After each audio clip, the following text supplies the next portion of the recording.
Good evening and welcome to episode 12 of Reading Between the Lineups, the show that tries to get to the person behind the Discord persona.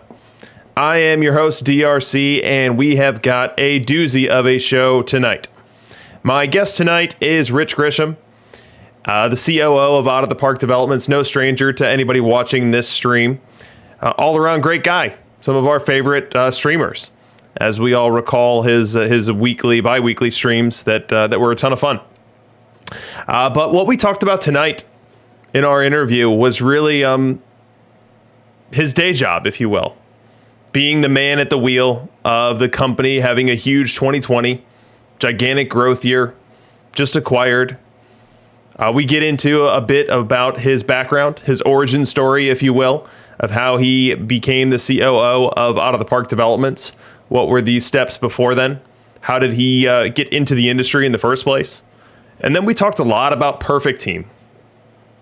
What does it look like today? What might it look like tomorrow? Really, where does it straddle? Where does it sit on the spectrum from competitive game mode to fun pack opener? All that and more. What else are we doing tonight? We're also doing 30,000 perfect points that we're giving away. So we'll have 3 winners tonight. Each of them will take home 10,000 perfect points each. So you don't want to miss that. And we'll kick off the show like we always do. And let me call out MacJack subscribing. Thanks so much for being a sub with me for 3 months now.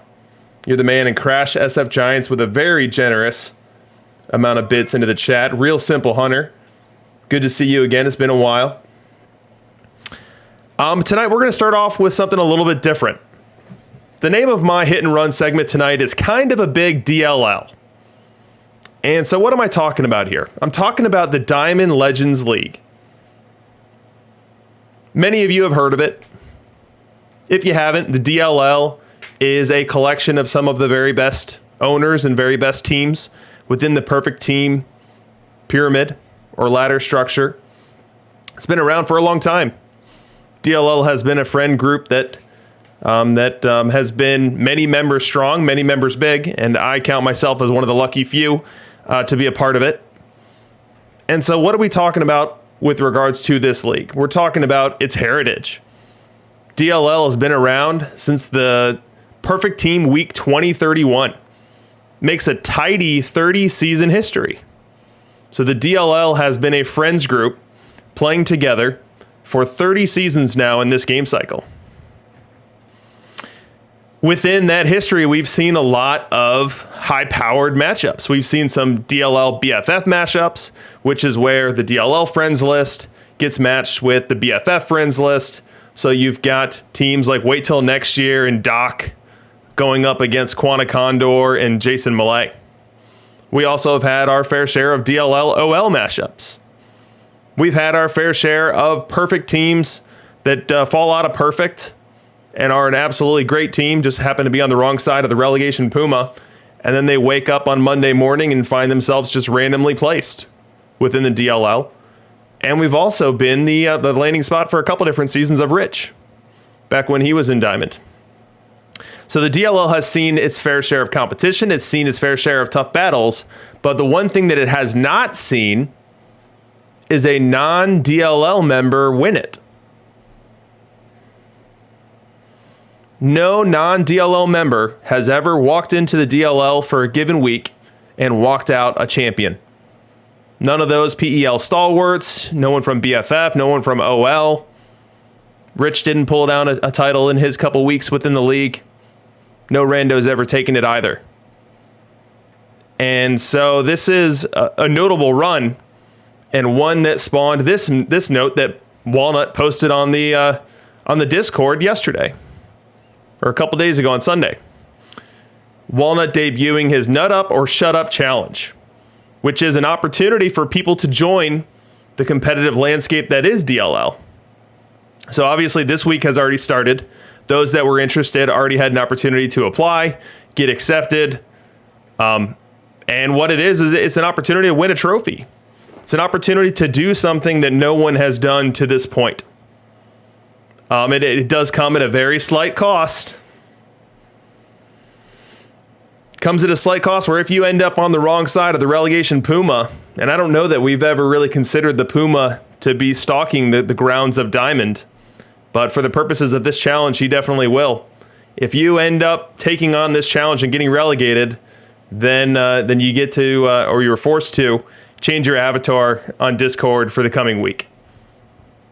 Now, anyone who has been in touch with me or followed me on Discord through this game cycle has seen me rock some Discord logos that I don't prefer. I actually just got rid of a Cubs L flag that I was forced to fly for a week because I found myself on the wrong side of a walnut wager. And it's not my first time doing so this game cycle. But this is in flight right now. We've got, I believe it was 6 different people who took up the challenge. We've got the Vlad News, DLL Destroyers, the Richmond Rippers, the Redeemed Hawks, Highland Deer, former Perfect League champion Highland Deer, Davidson Cats, Minnesota Twinkies. I might be missing one or two.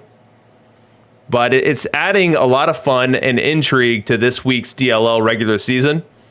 Honestly, really spicing it up for the first time in a while. And so it's awesome. If it's something that you want to get a bite of, that you want to try your hand at, get in touch with Walnut.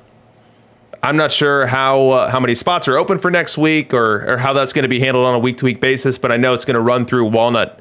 So if this seems like your cup of tea and you want an opportunity to go in and do something that no one's done on this game cycle, why don't you DM Walnut and learn a little bit more about it.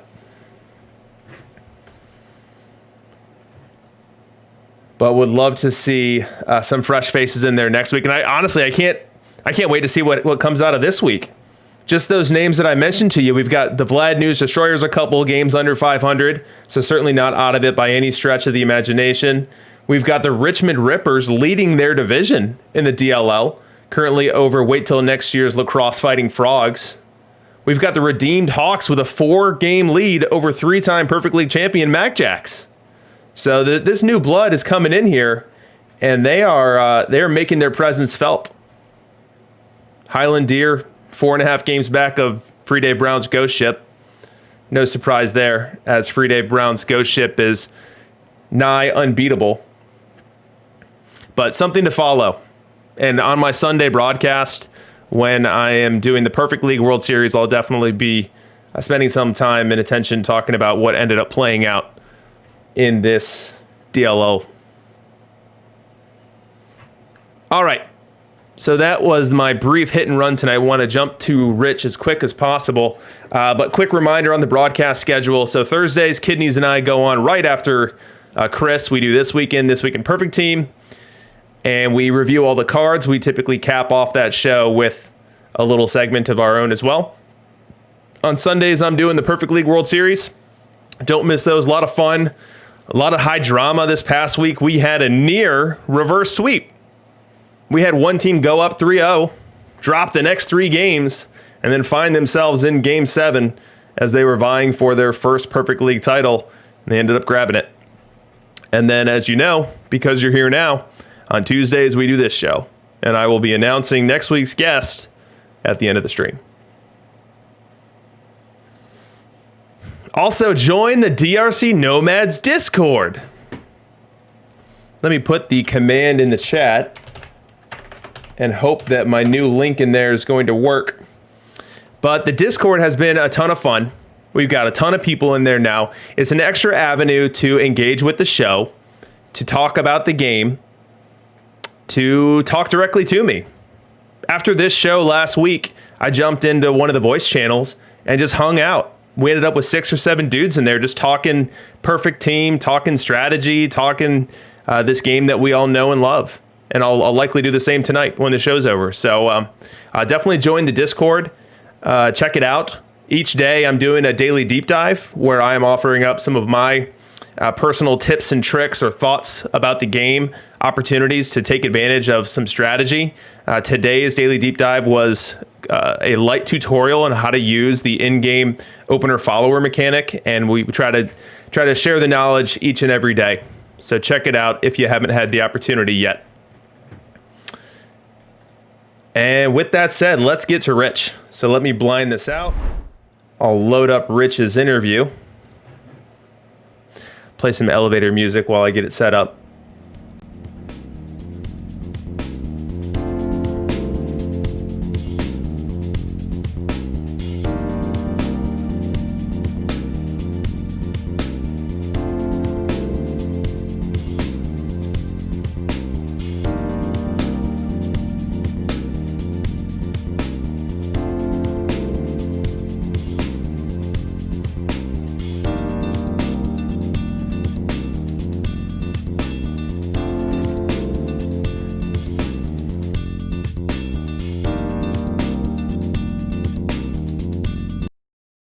My friend, been looking forward to this. Well, it's great to have you.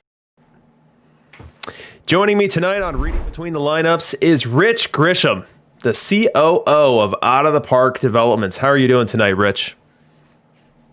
I'm doing great, DRC. It's good to be here, my friend. Been looking forward to this. Well, it's great to have you. And I recently got to go on your podcast, and now the shoe tonight is on the other foot, and I feel very lucky that you've given me this opportunity.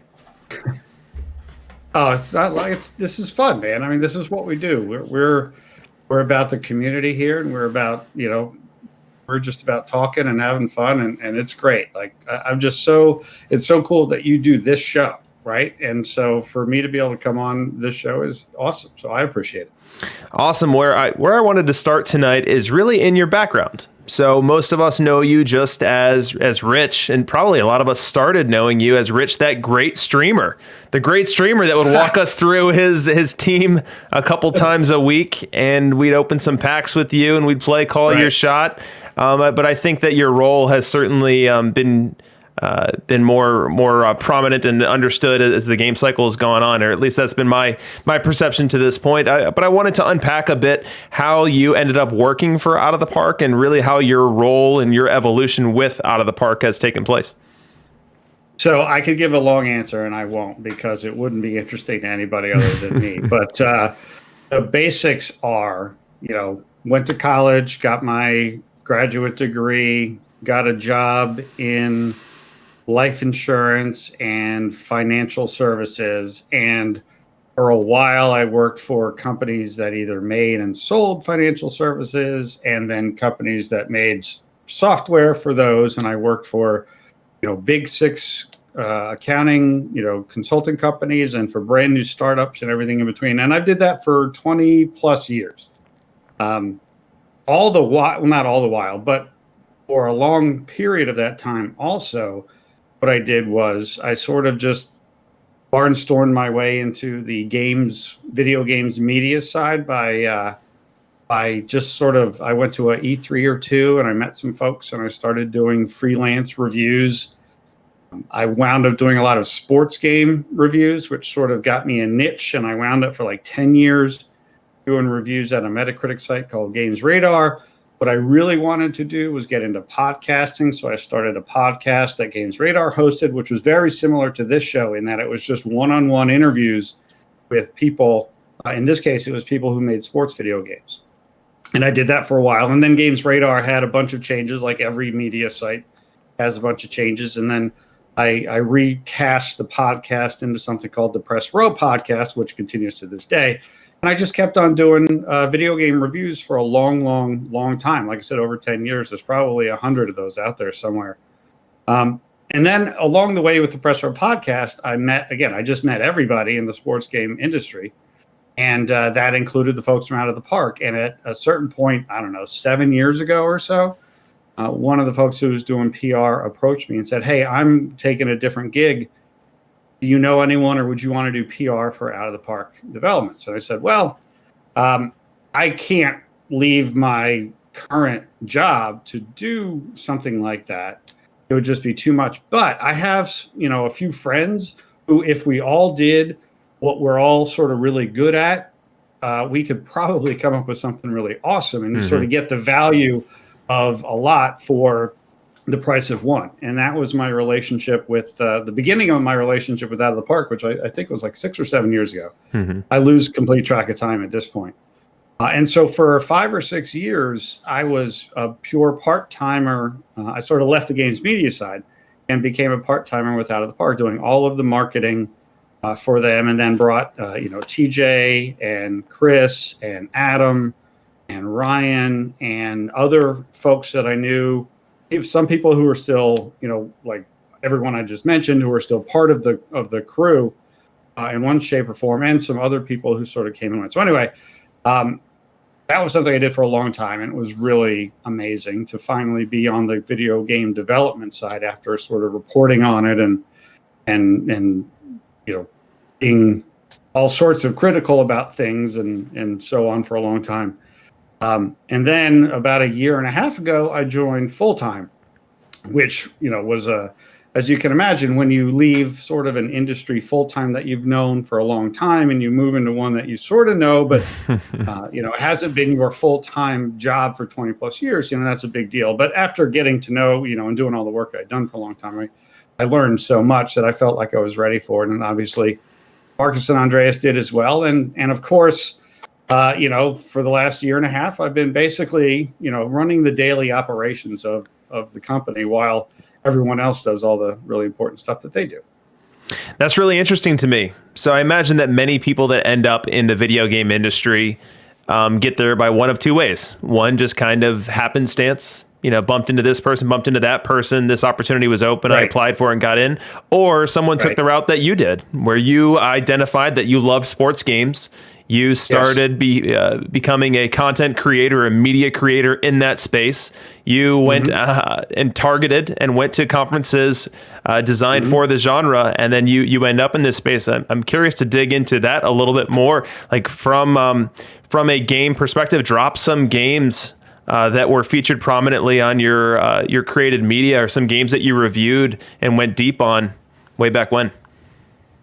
I mean, I kind of covered them all. I was basically the de facto sports video game guy for, and I'm stealing that from the guy who was a sports video game guy, Adrian Todd Zuniga, who's a friend of mine, who remains a friend of mine to this day.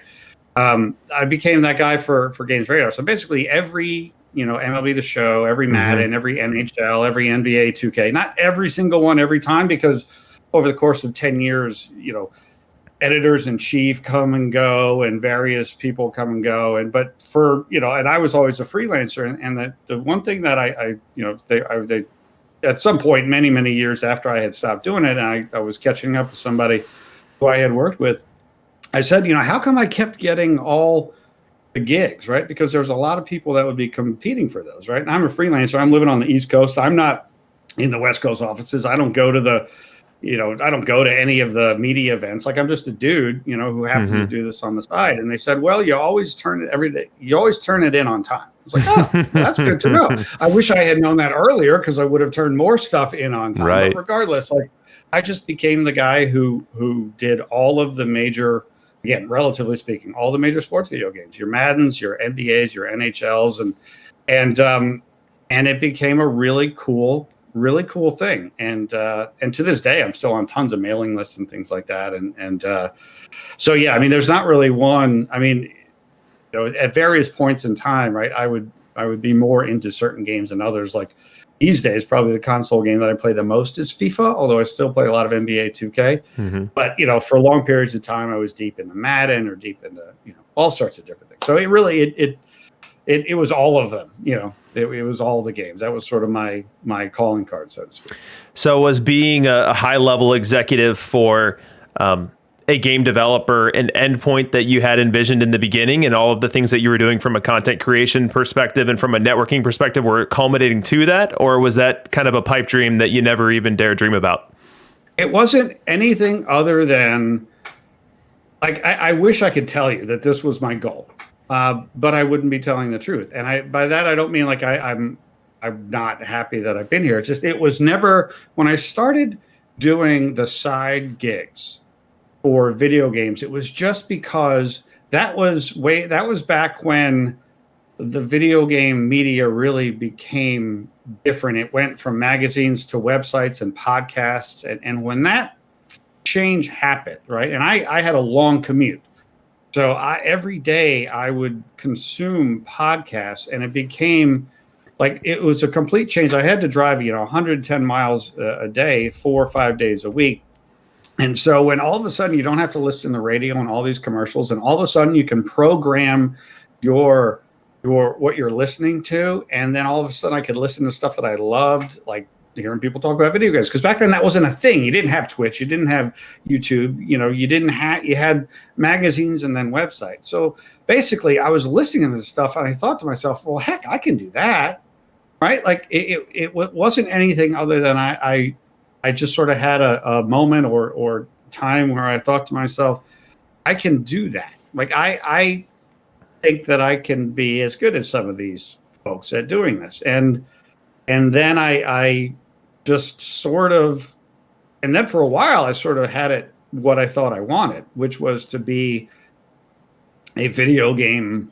And I don't want to use the word critic because I don't like the word critic, because to me a critic is somebody who's in a position to speak really knowledgeably about things. And I wasn't speaking knowledgeably about things. And that's one of the things that I'm sort of unhappy about as I look back at what I, produced way back then. And I don't mean like it's not what I thought at the time, but basically I didn't know what I was talking about. I didn't know what it really meant to make a sports video game. I didn't know what it really took to put things together. Now, at the same time, making cloud-based software like I did for a long time, I certainly had some fundamental understandings of designing software that many people are using and that. So that actually wound up helping me, unknowingly. I didn't realize that was going to help me as I got to the position that I'm in now. So, I wish I could say I had a grand plan that this is where I wanted to go. Now, as time progressed and I had the opportunity to get into the game development space with Out of the Park, like actually helping,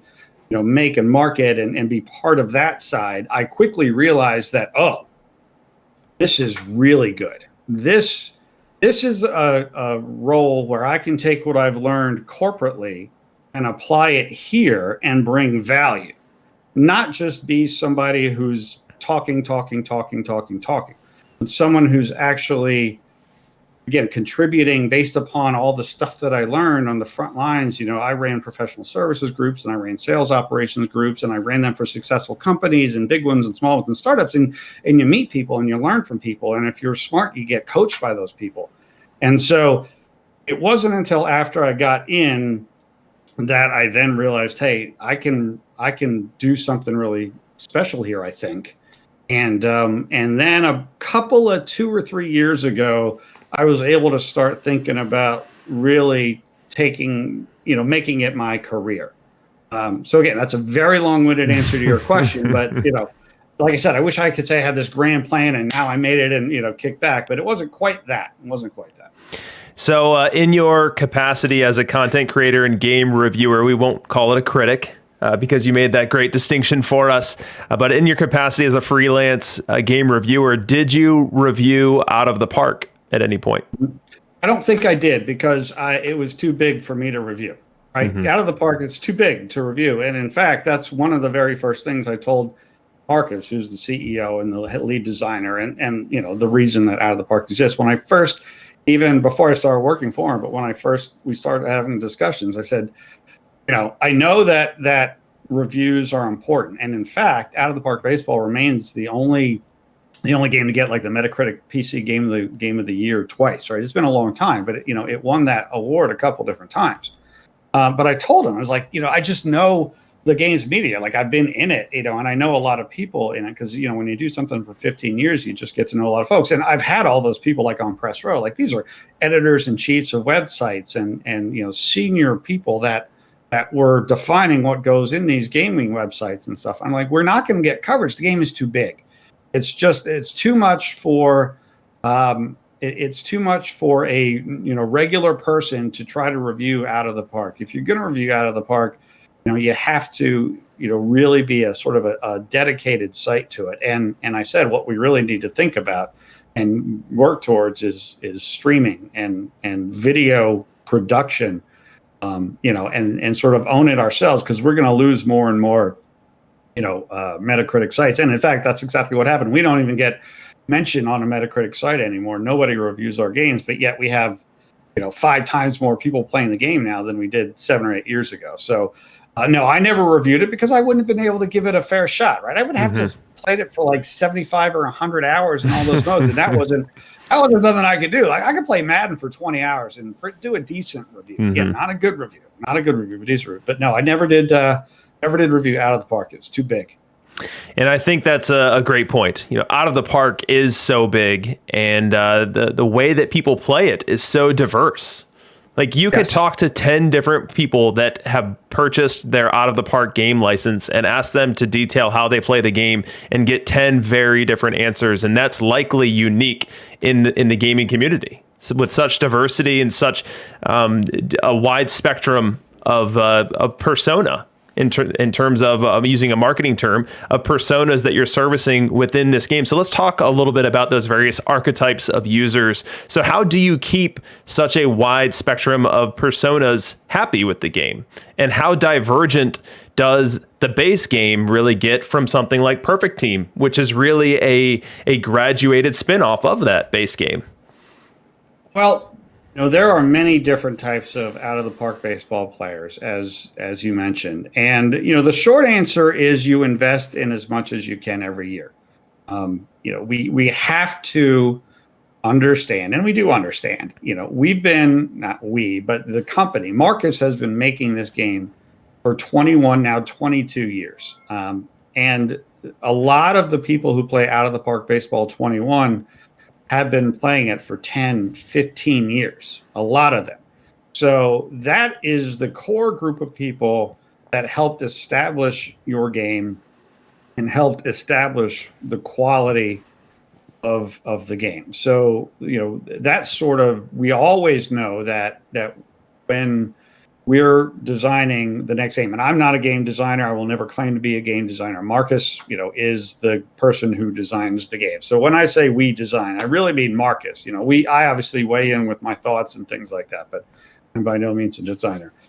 But you have to start always with your core, to use the term that everybody beats to death. You want to dance with the one who brung you there. Because if you veer too far from that, you're getting too far from the original mission of the game.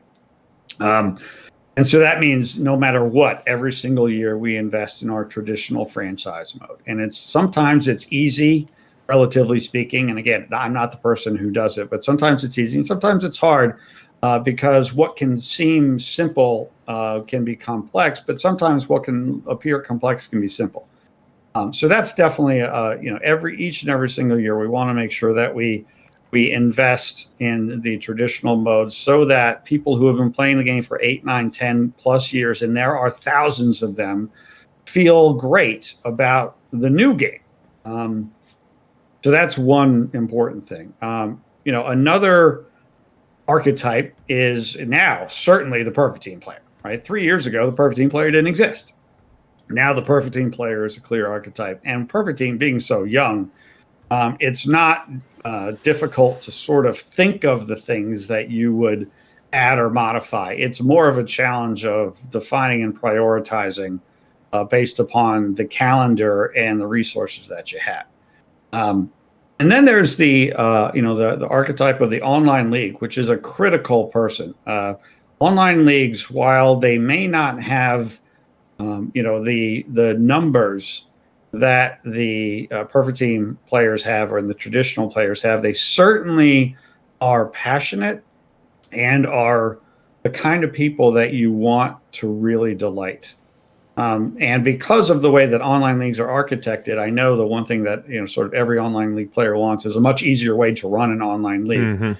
And because that is not something that we have the capacity to do other than to continue to support how that is. We want to make sure that we do everything else possibly that we can to make online leagues be fun. Because when you're in a great online league and Out of the Park baseball, it's just a blast. And I've been in several, and it's just so fun.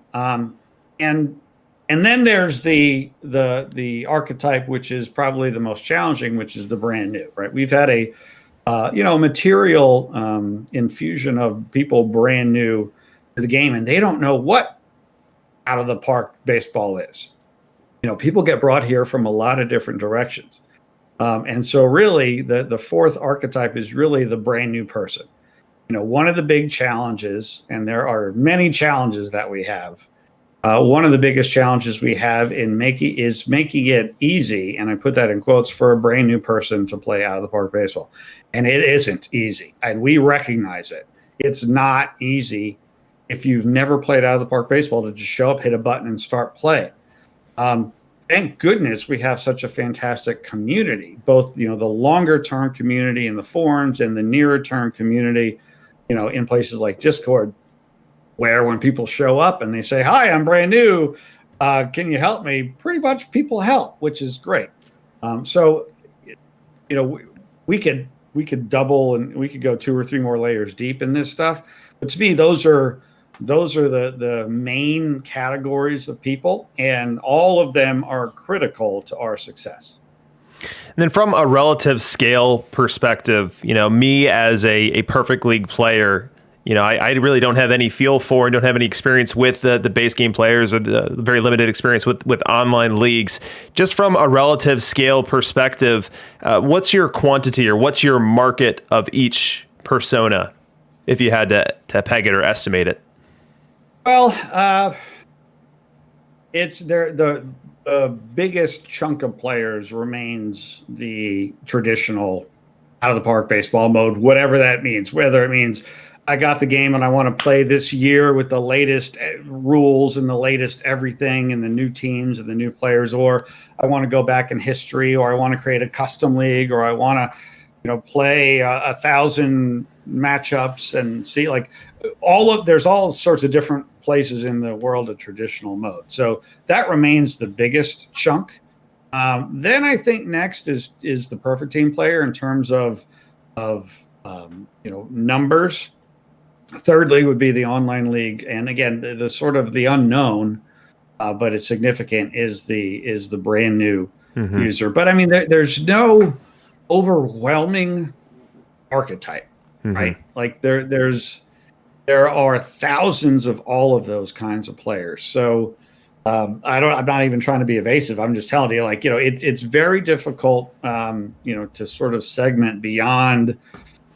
Each one of those makes a difference, right? It's not like, brand new, there's only a couple of hundred brand new people, so we don't really have to think about that. No, like every single type of person I told you, makes up a material percentage of people that are the reason you're successful. Let's talk a bit about that explosion of the user base, specifically under the perfect team umbrella. So obviously there were some external forces that had an impact here, but did you in your wildest dreams see this happening this quickly for the game mode? Yeah, in my wildest dreams, I absolutely did. I have some wild dreams. I mean, and I have some very big dreams for this game and this mode, and for the games that Out of the Park makes and the games that come to us, Gameville makes. Like, I've got really big dreams. And I'm not afraid to say that, and I'm telling everybody, because it's true. Like, we have such an opportunity, and I use the word "we" on purpose. I'm including you and everybody watching this and everybody playing it. We have an amazing opportunity in front of us for the next few years, to take what we have and make it bigger and better and 100 times more fun for a whole lot more people. So, I don't think in terms of, like, when I ran sales operations for a software company, right, I had to think in terms of numbers every quarter, numbers every year. What's the target? How do I get there? Like, thankfully, I don't have to think like that about Out of the Park.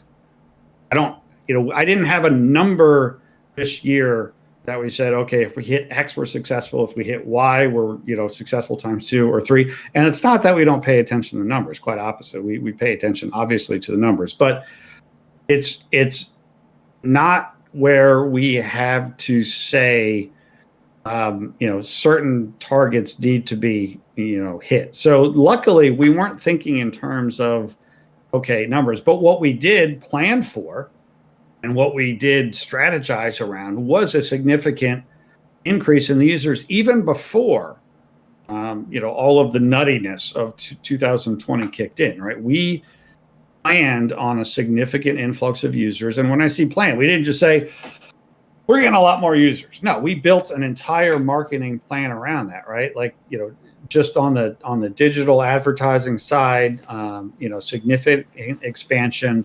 We in 2019 just started getting going with some of our big partnerships. We went to the All-Star game, as we documented. Me and TJ, Chris Jardine, went to the All-Star game and had a booth there and started to get with fans. Like in 2020, we were planning on some really big stuff around the All-Star game in Los Angeles and the Field of Dreams game and the London series and things like that, and all sorts of other things. So my point is, we've been, planning on going big time. That's, one of the reasons I joined full time was because we wanted to take it from here to here and then to here. Like, we want this thing, we want hundreds of thousands of people playing our game, right? Hundreds of thousands of people playing our game. Now, we weren't expecting to get to hundreds of thousands of people playing our game overnight, obviously. I mean, we do understand the world that we live in. So we were planning and executing towards this. And, a lot of it, frankly, was based on the success of Perfect Team. Because Perfect Team in Out of the Park 20,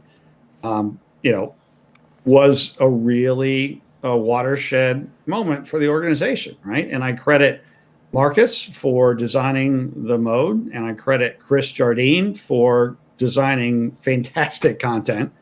I don't think people, and I don't, like, I put myself in that boat, even as somebody who, sees the results. I don't think people really understand what it takes to create a 40, 50-week content plan when you've got all of these things in front of you. It's astounding, right? So we knew that Out of the Park 20 and Perfect Team 20 was something special.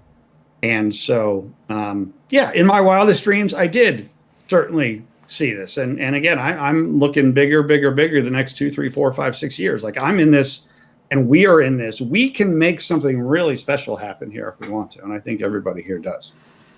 Absolutely. And I think the community is primed and ready for that as well, and excited to see what the next chapter holds. Now, with growth, you get the increased user base, you get a more varied spectrum of feedback from people in the various channels that you have. You got your the forums, you've got Discord, which is a very active customer feedback channel and medium for you. You've got higher care and feeding needs everywhere, from server bandwidth to whatever else is needed just to keep the lights on and keep everything moving forward. When you have a game that is literally running from 9 a.m. Central to midnight, with sims going nonstop, and then tournament sims even broader beyond that. So there's a lot to keep this thing moving. And then you've also got what is a moving target from a player competitive culture. So what was a fun card collecting mode is likely becoming more and more of a competitive mode. So why don't you talk about how you've seen and interpreted that increased competition and how that likely equates to that evolving culture among your player base, and graduating from what might have been intended as one thing, but with a much larger base could be evolving into another? Well, I don't know that I would agree that it was intended as one thing and has evolved into another. I think, again, we had been working on Perfect Team for years before it made its debut. And even though I had been part of all of the conversations, relatively speaking, right, and it's in conception and rollout and development and the hurdles and the setbacks and the negotiations, and there is an extraordinary amount of stuff, to get really technical here. There's an extraordinary amount of stuff that has to happen just to turn on something like Perfect Team. But what blew me away was, once it started, I realized the genius behind it. Even though I was part of the process the whole time, it wasn't until I started playing, I was like, oh my God, this is great. I can get into it. I could set up my team and strategies, and I could focus like day to day, or I can go away for, I can go on vacation. I can come back and, hey, they made some perfect points for me. And I can play at a level that is the level that I want to play at and be competitive, while other people go, like, and I'm not, it wasn't until I started even playing it that I realized what Perfect Team really was. And the reason I say that is because the intention, and I didn't design the mode, right? So I'm not, and again, I'm not a game designer. I'm smart enough to recognize that game design and operations of a live services game are two very different things. And you can be good at one thing and have nothing to do with the other. So when it comes to design, I'm not a designer, but my point is that Marcus, when he designed the game originally, the genius was in that it can be so many different things to so many different people, and that has somehow been the same in Out of the Park, Perfect Team 19, 20, and 21. Yet each one of those three games are very different. If you talk to people who played significant amounts of all three of those Perfect Teams, they're going to tell you that all three of those are very different. Some of them like 21 more than 20. Some of them like 20 more than 21. Some of them, yearn for the halcyon days of 19. But they're all different, but they all invite and bring in different types of players. So I don't know if I'm answering your question, but to me, it's not like it was intended as one thing and has evolved into another thing. To me, that just proves how smart Marcus is at making something that, and I've said this before to you, and I've said it on the podcast, but like, there is no smarter, more intelligent community than the Out of the Park baseball community. And the Perfect Team community in particular is incredibly good at playing Perfect Team. And they have, I don't want to say invented ways to play the game, because, you can only do what you can do in the game. But there have definitely been very diverse sets of people that have elected to play the game in very diverse sets of ways that no one could have predicted. But the fact that the foundation lets you do those things, to me, is what's great about it. So, it's not that it was intended as one thing and it's become another. No, the intention was to have as many possible people try this thing out and find out how fun it is, and how if you love baseball, or you love competition, or you love numbers, or you love talking trash with your friends, like if any part of that appeals to you, you can find all sorts of ways to experience that. And that, so I don't feel like it was intended as one and became another in any way. Yeah, the spirit of the question is really coming from some users being dissatisfied at at sort of the competition, birthing new strategies, birthing new ways to compete, birthing new optimal paths to victory. And so the spirit of the question is Perfect Team, in your mind, would you consider Perfect Team more a strategy game, or more intended to be, say, a card collecting pack opener? Well, I mean, it's built on what I think is the best strategy game ever made. And so is it a strategy?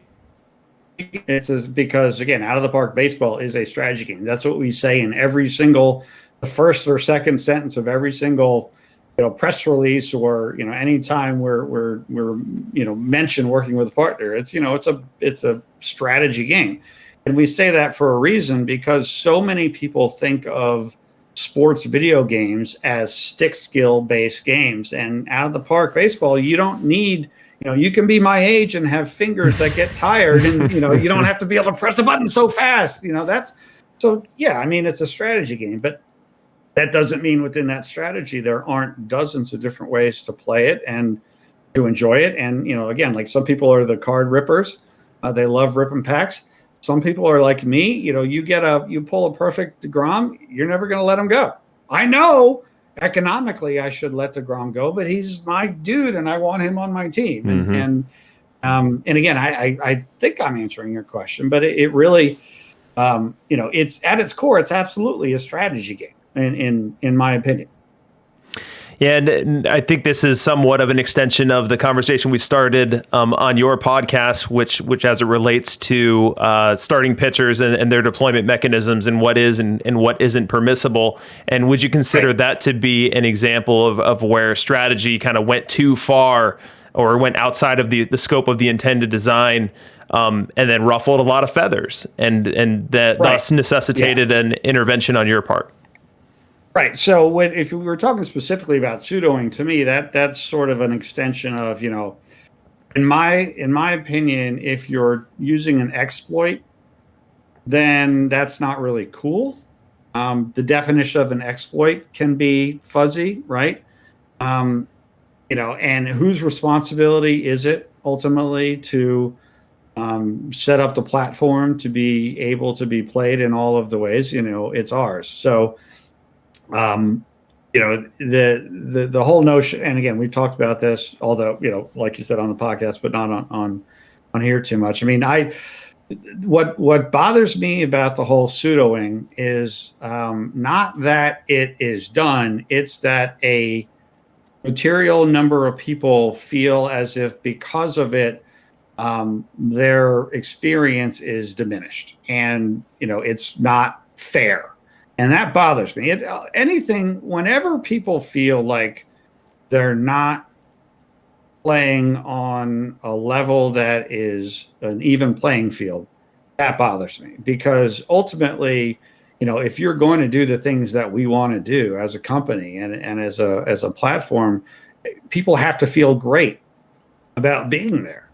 And if they feel like some people are using nefarious exploits to do that, and it doesn't matter what game, right? If you're talking Out of the Park, if you're talking Counter-Strike, if you're talking Madden, like whatever it is, right? People aren't going to play the game if it's full of people that are doing things that are considered exploits. And we could go around and around. I think, the whole notion of pseudoing is an exploit, because if you're doing something, like the opener follower, but you're not using the opener follower mechanic, but you're, lowering your pitch counts and stuff like that. I think the mechanics of that, I think people would probably generally say, yes, that's an exploit. But again, does the game allow you to do it? Well, if so, then there's the whole AI part of it, right? It gets to a whole thing. So I just don't like when people are upset because they don't feel like things are fair.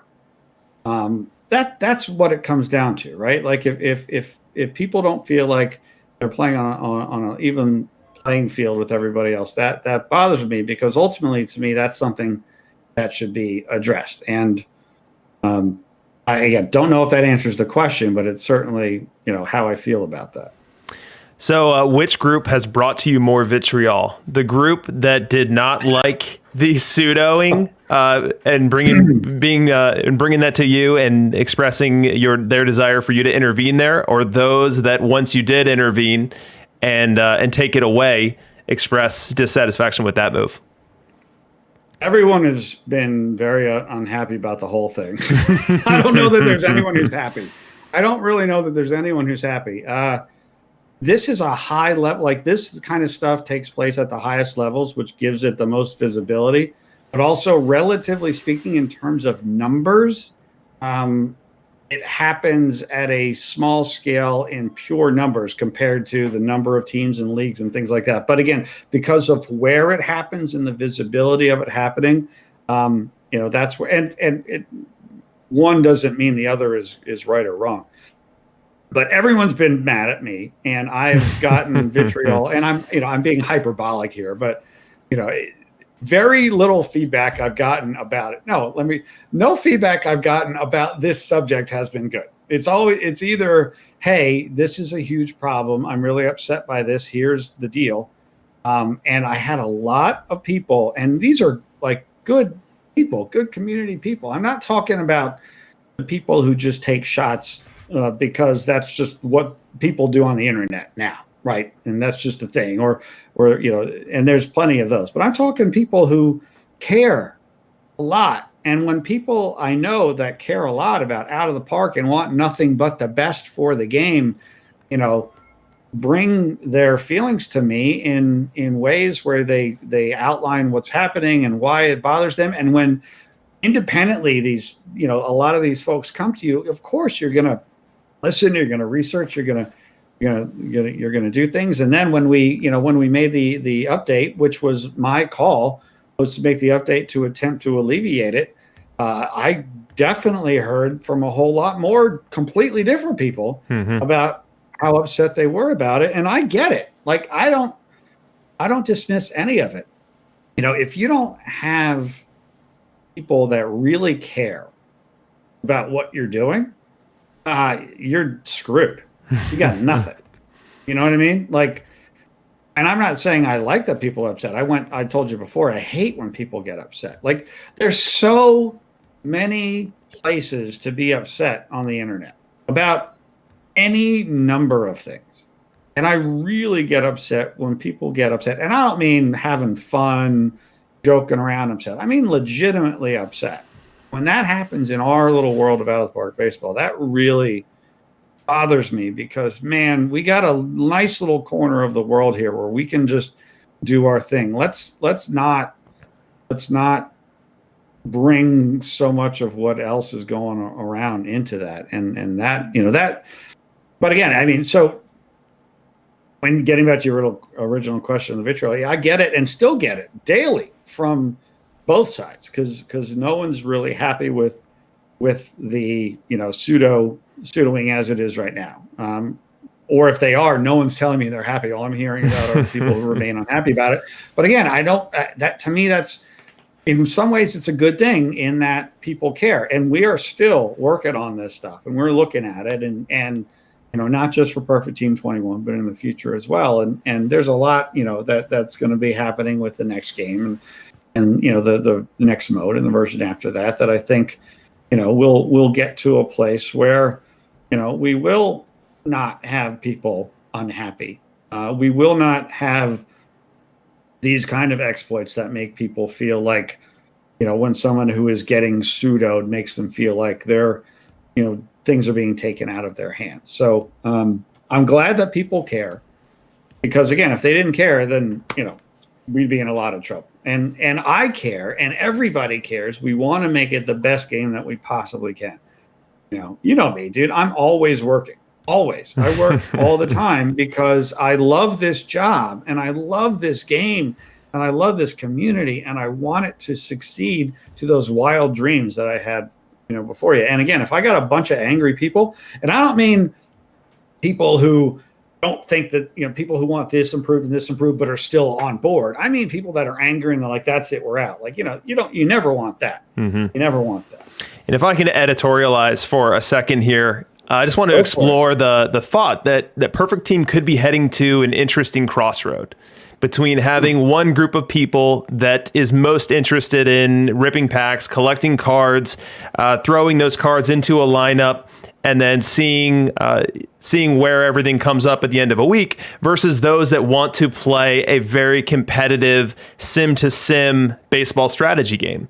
And those two, while they can seemingly be within the same pool, with instances like this, they can butt up heads to one another. Whereas one group would vehemently be on the side of more control to the owner, more ability to have plays and counter plays to what they can do with their lineup, what they can do with their pitching deployment, what they can do to counter the strategies that exist within the universe. Whereas the other group might be very interested in taking some of that away. So it's just more of a set it and forget it, or more of an away from keyboard style management game.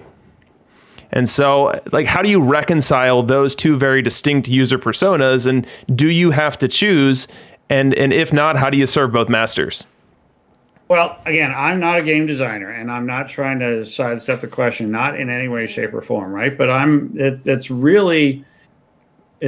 a Marcus thing, ultimately, right? This is his baby. But I think really that you can do both, and you can do both really well, as long as the core game is built on out of the park. And that's why I have a really strong sense that Perfect Team 22, Perfect Team 23, as a platform, right? Each one of these each one of these versions that we put out there is going to really be something special. Um, you know, competition and strategy are the core of Out of the Park. They're the core, right? The baseball game. It's about strategy and it's about competition. Now, what does competition mean? Does it mean winning the World Series every year? Does it mean building a team over the course of 4 to 5 years and assembling a dynasty, right? Like what competition really means is up to different people. And I think that's one of the reasons that Perfect Team has different ways to play it, like the league and the season and the tournaments and things like that. So,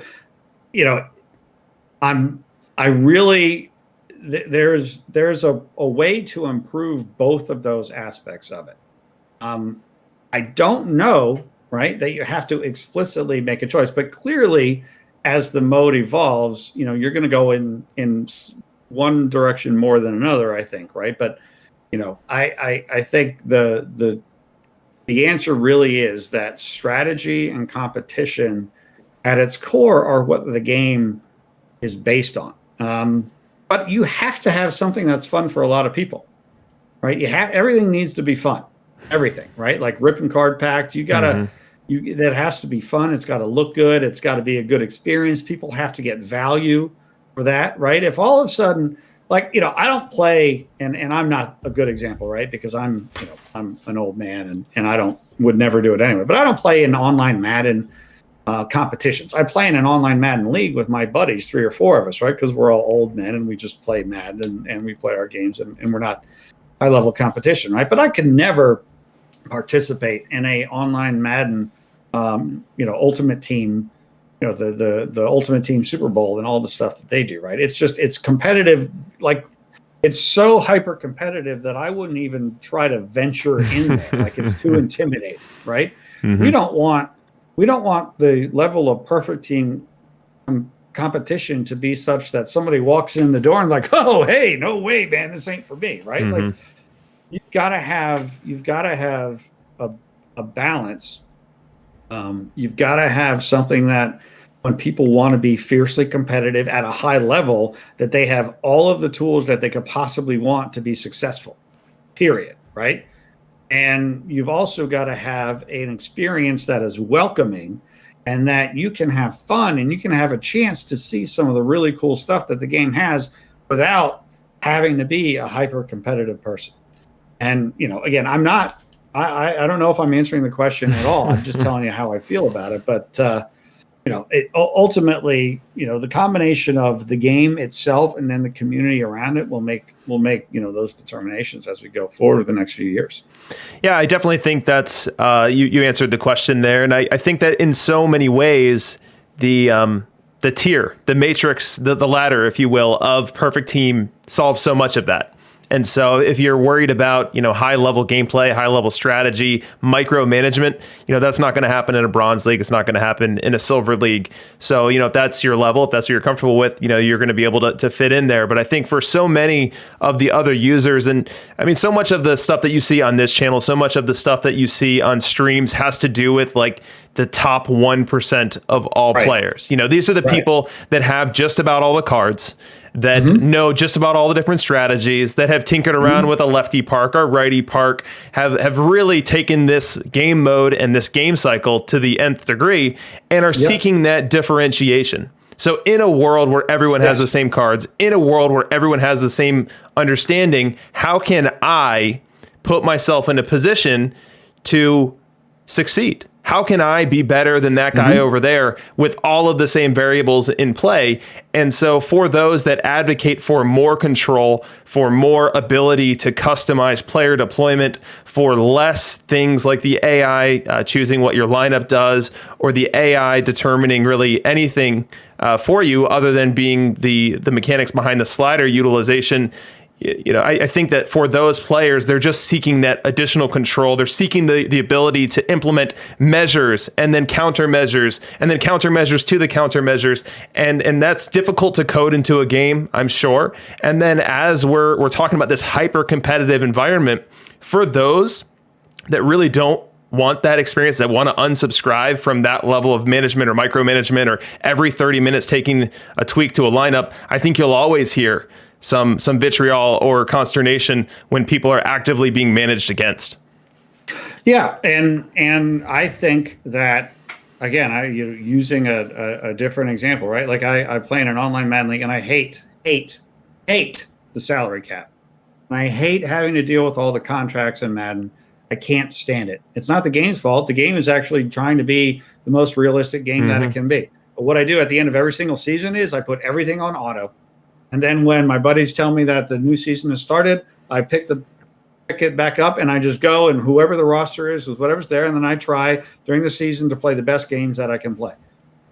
I think there's a lot to be said for that in Out of the Park, right? Like there's a lot of strategies that you have at a micro level, game to game, right? You can set your 7-day lineups. You can override team strategies for individual players. You can set pitch counts. You can say, keep this guy always at this position. Don't keep this guy at the position, right? And so if you then, expand those, significantly or even a little bit, but only 1% or 2% of the folks take advantage of those and the rest don't, and the AI just does what the AI does, maybe that's how, again, if you don't force people to do things they don't want to do, but you give people the tools to do what they do want to do, right? I think that's where it is. And again, like fantasy football, some people will spend dozens of hours a week looking at their fantasy football teams and look at the waiver wires and claiming players and using their free agent acquisition bucks just a certain way.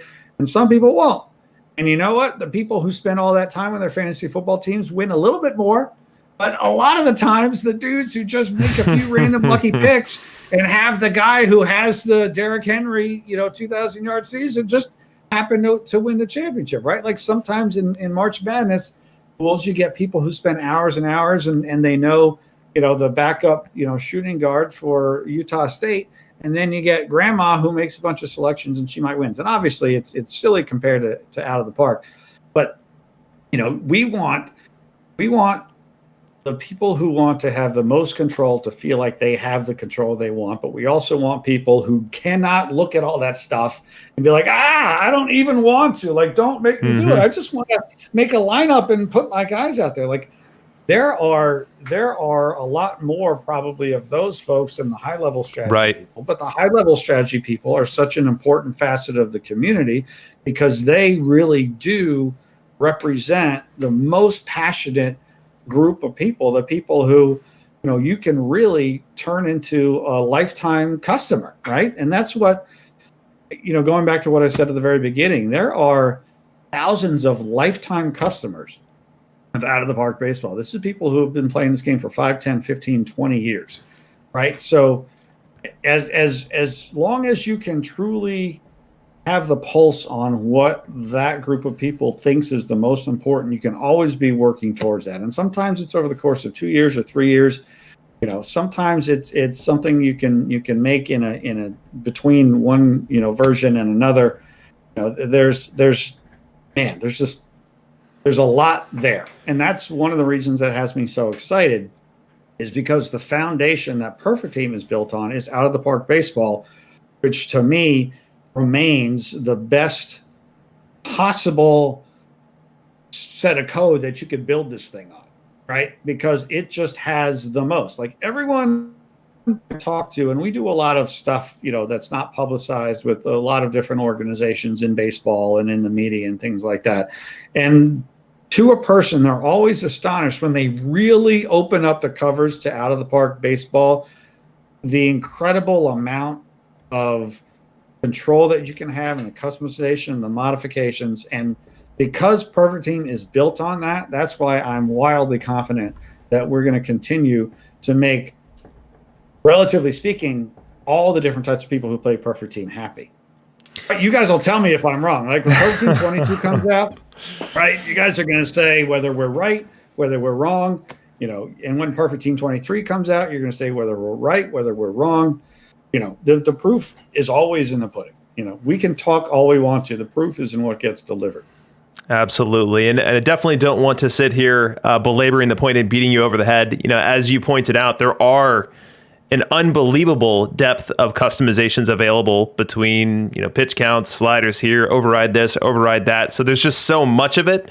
It's just that so much of it becomes elemental as you get to the highest level and everyone's doing more or less the same thing, that any avenue of control taken away from an owner or any avenue of countermeasure not afforded to them gets an overabundance of focus. But definitely credit to you guys, credit for the design of the game. The base game is absolutely incredible. I've never met anyone who picked it up as a baseball fan looking to mimic the experience of being a general manager who wasn't just absolutely blown away with it. And as a Perfect Team evolves to have more and more functionality and more levers to tug on, I have the utmost confidence that those levers will be welcome additions to the gameplay as you guys traverse this very difficult challenge of deciding which pieces of constructive criticism become game changes versus which ones are simply just part of the game evolving that users need to accept.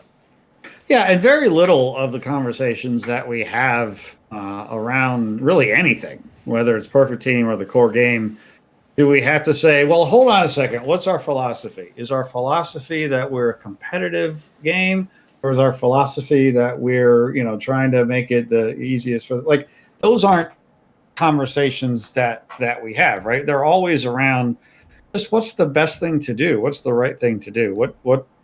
What's the most fun? But again, we are really tapped into the community pretty well, and we're only getting better at it too. I mean, one of the things that, I have wild dreams that I have to rein in is because, as you know, Chris, there's only 11 people that work for the whole company. And, 2 years ago, it was like 7, right? So now with the recent acquisition, that's gonna obviously, over time, significantly add to, the number of people that are going to be actually, hands-on, writing code and things like that. So that's another reason that, again, I think it's really exciting. What's happening is for most of the history of Out of the Park, the constraints were based around there's only 2 or 3 people who can write and are writing code. And one of the great things about the acquisition is over the course of the next 1, 2, 3, 4, 5 years, there's going to be additional resources in development. There's going to be additional resources in technology. There's going to be additional resources in marketing. There's going to be, it's going to be done the right way, which is thoughtfully and slowly, but it's already happening, right? Like if you guys remember the Brett Phillips stream, right? Like that was run from our Los Angeles studio, right? That we didn't make a big announcement about it beforehand. Fantastic stream too, right? But it was just it was something that we could never have done before, and we were able to do it, and it worked out great. And that's a little bit of a hint as the kind of stuff. Again, with because 2021, at least the first half of it is going to look like 2020. We're all still going to be stuck in our houses. A lot of the things that we had sort of been planning on to be big things aren't really going to happen yet this year either. But again, in over 2022, 2023, when life gets back to normal, man. Oh my gosh. And I'm not talking Perfect Team. I'm just talking Out of the Park and the whole, come to us Gameville, portfolio of baseball games. Oh my gosh, dude, it's going to be amazing. And there's going to be a whole lot of cool stuff that we're going to be able to do. And it's all going to be based on, again, the foundation of Out of the Park baseball. So, oh my gosh, it's going to be great. But you have to do it smartly. We've made plenty of mistakes over time. In particular with announcing things way before we should have. We've gotten better at it, but we're still every once in a while we get ahead of ourselves a little much, and so we have to be really smart. We have to be very methodical about it. It's not like all of a sudden there's 100 people working in the company. No, there's a few more, and we'll be adding on and stuff. But we have to be really methodical about how we do things. But again, the things that are going to happen over the next 3, 4, 5 years, you're talking wildest dreams, dude. They're happening. They're happening, and I can't wait. So you sit there and you certainly exude a ton of excitement about the things to come. And this might be like asking you to pick your favorite child, but if you had to pick what you're most excited about as you sit there at OTP command from your desk, looking forward and seeing OTP Go coming out at some point, Perfect Team 22, not too far from being a reality, all these other new resources coming to you, what really has you most excited about the future of Perfect Team? Well, the near-term future is, Perfect Team 22, obviously, I think is going to be a huge hit. And, for a lot of the reasons that we've been talking about, right? Like, people don't like to hear, and I get it, they don't like to hear us say, we're learning things, we're observing things, but we're learning things, we're observing things out of the park. Perfect Team mode is, 2 years old, right? So, if we were to sit here and tell you that we knew everything and we had it all, everything, and we don't need to hear or learn anything, it'd be crazy, right? So we've learned so much more.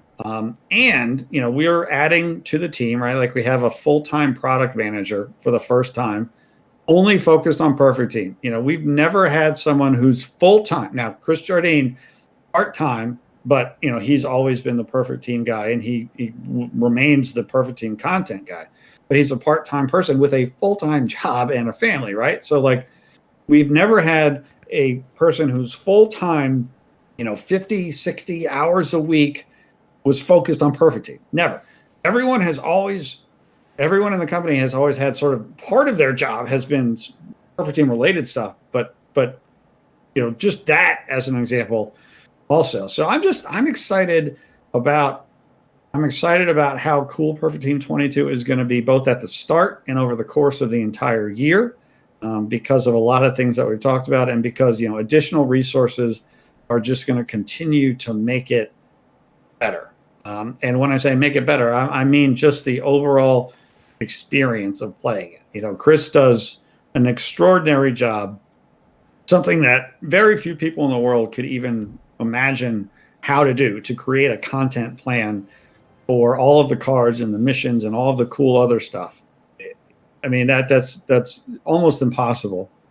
And so now the fact that we're going to have a full-time product manager working alongside him and Marcus, and the rest of the team, the fact that we've got these new resources, like, I'm telling you, man, there's going to be some really cool competitive stuff that we're going to do. So I'm just excited. I'm just excited about Perfect Team 22 as a new and different, mode, and I'm really excited about Perfect Team, across all of our games over the course of the future. There's so many really interesting places that this mode is going to go across a whole bunch of different areas. Things that we're just going to be, we're going to be looking back at like, wow, remember this, remember that, when some of these things are happening in the next 2, 3, 4 years that are going to be, pretty fascinating. We have barely scratched the surface with Perfect Team. And I think anyone watching from afar or close can see that. Things change in a hurry, things evolve, things grow, typically to the betterment of everyone involved.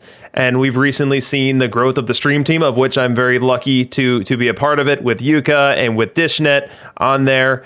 We've got Nicolino coming in as that full-time product manager, which is extremely interesting. I'm trying to line him up for a future one of these interview sessions here. Excited to hear from him once he has an opportunity to get his feet wet. What would be one of the next things that the community can expect to see in terms of additional engagement opportunities or additional feedback channels as we move into next year? I know there have been times where we've talked about a players council, but for the player who is OOTP and Perfect Team obsessed, what can they look forward to into next year that might take on a slightly different form or be a completely new avenue for them to be sharing their feedback and really be engaging with those people closely tied to the game? Well, for one, you can come work for the company. There's no better way to have your feedback heard than to come work for the company. We have multiple jobs open right now.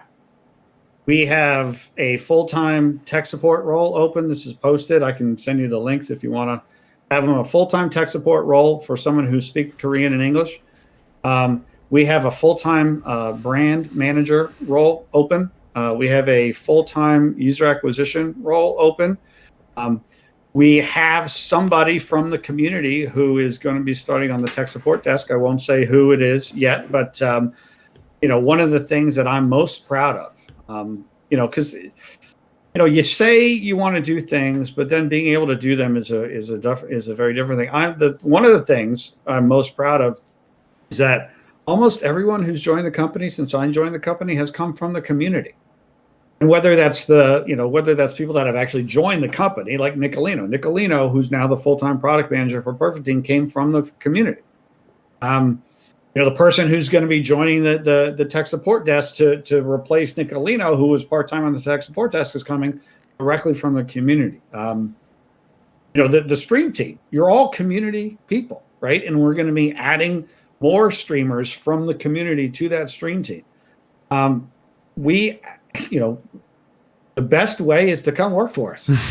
And there are jobs. There are jobs that are out there. Please, if you speak Korean, I will hire you to work on our tech support desk. I'm not joking. I've been looking for 6 to 8 weeks for somebody who speaks English and Korean to join our tech support desk. I've said this for years, getting in tech support is a great way to get into a company, because if you start on the tech support desk, you learn everything. You learn everything about every game. You learn stuff about games from 5 years ago. You learn all of the issues that can happen and how to get them fixed. You learn the ins and outs of everything. And Nicolino, who has been a product manager before, but he joined the tech support team like 6 months ago. And now he's stepping up to a full-time product manager role. So that's the best way. Join the company. There are jobs, both part-time and full-time, right? If you want to make your voice heard, come on. We got spots open. Sign up. Awesome. And I would love to link those job postings in the chat when we do air this. So I'll bug you for those after the stream here. But Rich, it's been an absolute pleasure having you here. We'll go ahead and get you out of here. But any closing thoughts for the community or for those watching here at home tonight? I just want to say thank you to everybody. I don't stream anymore, or I don't stream very much anymore, because it was too much. I couldn't do my job and stream and do my job and stream and do my job and stream. And that's one of the reasons that I'm so happy that people like you and, Kazama Yukarin and Dishnet and, so many of the folks, who are now, part of the stream team and do their thing. But I want to say thank you to everybody, not just the Perfect Team players, not just the traditional mode players, not the people who yell at me that we've gone pay to win, not the people who yell at me that we're only free to play. I'm telling you, man, the fact that we hear so much feedback from so many people means that people care. And the fact that so many people care matters so much. And so I'm just thankful that so many people care so much. I promise you, we're listening. I promise you, we're doing everything we can to make things the best that we possibly can. We're not perfect. We make mistakes, but we are here. We're listening. And I just want to say thank you to everybody. And I hope that you'll stay with us for this incredible ride that we're going to go on for the next few years. PRC, I've been telling you, man, things are only just getting started. I hope that everybody gets on board and brings all your friends, because guys and girls, it is going to be a lot of fun for the next few years, man. It's going to be great. Well, that sounds wonderful, Rich, and a heartfelt thank you from me to you for being such a good sport here tonight. And we'll have to get you on again real soon. Name the time and place. I'll be here. Thank you so much, man.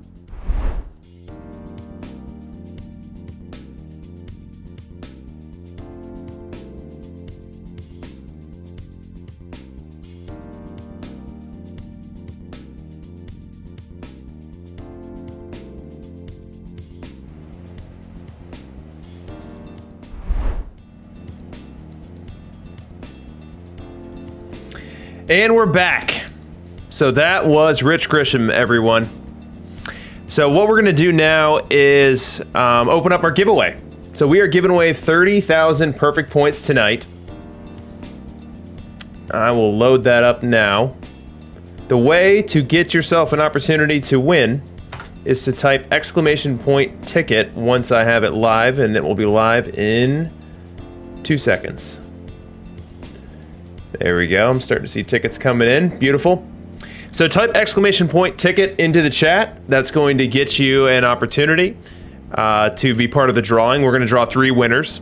If you are one of the lucky winners, then I ask you to DM me on Discord with your Out of the Park Perfect Team username, and I do need the exact correct capitalization of your username to make sure that those points correctly flow through to you.